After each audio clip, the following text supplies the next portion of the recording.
Finding balance in life doesn't mean what you think it is, or maybe let me just say what is in the media these days. It doesn't always mean equal or same parts. And I honestly get why most of us think that way, because the earliest or first introduction we have to the concept of balance is, in most cases, with the seesaw. I hope I can balance this, but you get it. On that note, hi, I'm Diane, and on this channel, I talk about things I'm figuring out about life in my 20s. I was supposed to post 2 weeks ago, I believe. I've missed 2 posting sessions, and I was honestly feeling some type of way about that. So it got me thinking about this idea or concept of having and finding balance in life. Now, the first thing to have in mind is balance doesn't mean equal. So you realize that some things are going to need more effort and some things are going to need more time. So it's very important for you to have a good assessment of your passions or interests and what they are going to require. Because with that, you're going to be able to plan how to approach them, how to tackle them, how to incorporate them into your life or time or routine or whatever you want to do specifically with regards to them. It doesn't mean for each area of your life you need to be working at it every day for 30 minutes. That's not going to help you to achieve your goals. You need to know what each area demands, and then you can allocate time for that properly. Key example, I can script, film, and edit within a 24-hour video, but it's not always practical to me. So I have to allocate time slots for it. It is 2 hours, 2 hours, 2 hours spread out within my week. Then I plan around that.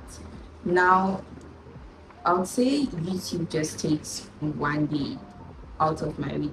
But the other things that if I allocate just 1 day to, I'm not going to make progress of any form. For example, something like research.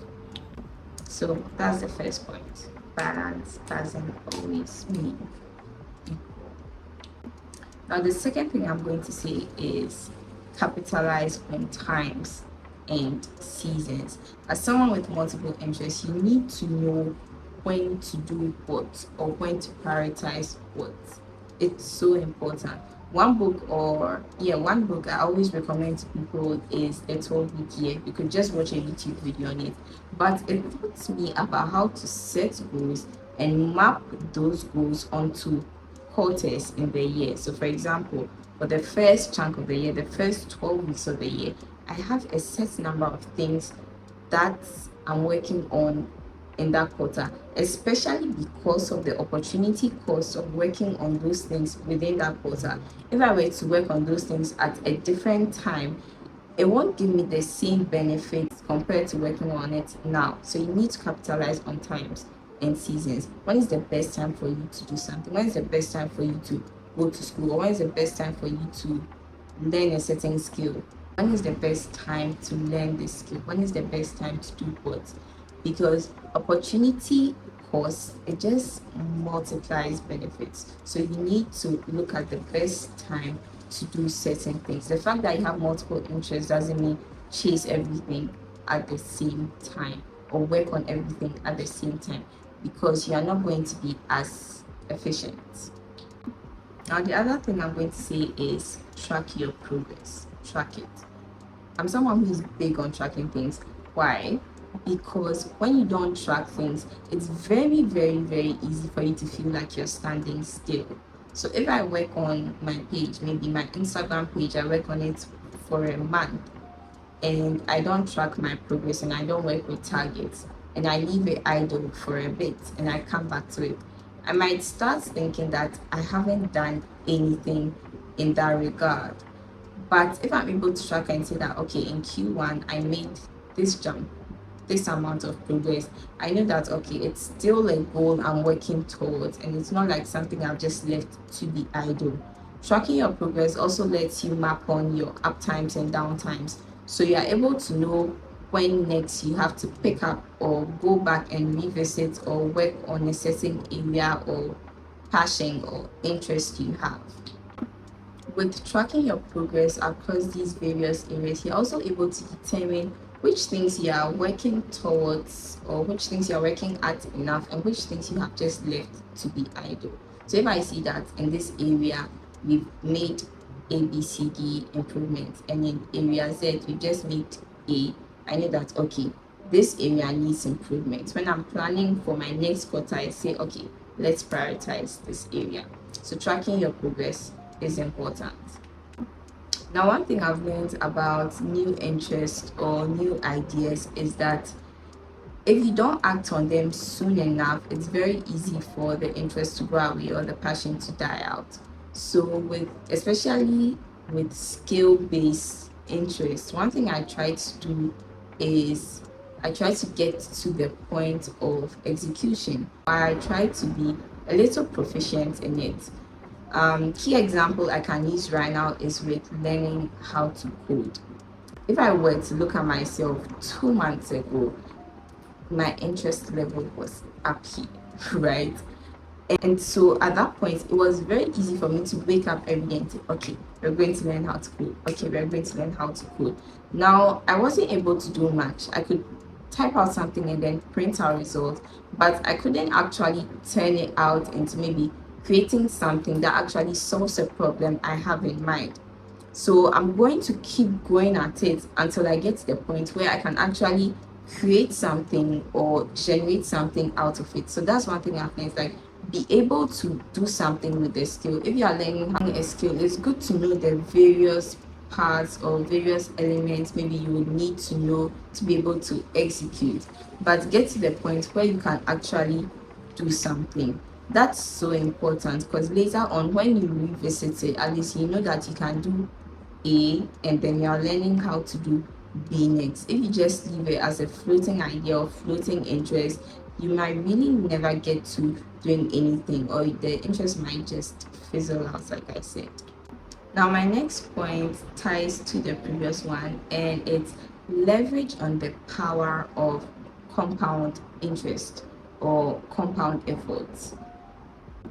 Now, I'll think the world isn't wrong with this idea of trying to, let me say, create individuals with niche interests or a specialized skill sets by saying work at something repeatedly. Because when you work at something repeatedly, the benefits multiply or your progress doubles very quickly compared to working at A for a bit and B for a bit and C for a bit. So that idea teaches us that if you are able to work at something repeatedly, you're going to grow at it rapidly. But I'm not saying put yourself in a box. I'm saying when you pick an interest, you should be able to work at it repeatedly for a period so that you can see at least some amount of significant growth in that period before you move on to the next area of interest or a next passion or something else you want to work into. So if you've been following up until this point, these are actually things I apply in my life, so it's so easy for me to talk about them. But yeah, if you've been following up until this point, when I pick an area of interest, I think about, okay, what's the best time for me to work into this? Is it Q1, Q2, Q3, Q4? Maybe if it's in the second quarter of the year, I say, okay, so this interest, I want to work at it using my 12-week year concept in the second quarter, and I want to be working at it repeatedly so that I can reach this level of proficiency. I'm not saying maybe mastery of the top level, no, but I should be able to assess myself and say, okay, I'm at beginner level, I'm at intermediate level, this is what I can do. So yeah, a lot of these things are tied together and are some of the concepts I use as someone who has multiple interests, and it really does help me to find my balance. I hope I don't have a hard time editing this video because I didn't make talking points, and so some of the concepts are all over the place. But yeah, balance doesn't always mean equal. Capitalize on times and seasons, track your progress, get to the point of execution. And the last thing I'm going to say is don't leave things dry. Don't leave things dry. How am I saying don't leave things dry? The fact that one passion or interest isn't your priority in a certain period doesn't mean don't do anything at all for it. It just means you are slowing things down on that item within a certain quarter or within a certain time frame, it doesn't mean you are putting it on the shelf completely. For example, if I'm not posting content or if content creation isn't my priority in a certain period, it doesn't mean I'm going to leave my page empty. I'll post, but not as often as I would in a period where it's my topmost interest. This is important so that you don't lose the skills you have, you don't lose the things you are picking up. It's like just sprinkling some water so your tree doesn't die until you are able to give it a lot more water or a lot more time and effort. That was affection in my mind, but yeah, a lot of time and effort. Anyway, I hope you found this video useful or beneficial. I actually had such a great time filming this because it's something that has been on my mind for a while and something that speaks to me. So yeah, if you have any other things you think would help me or any other pointers or any insights from this video, feel free to drop them in the comments and I'll see you in the next one. Bye.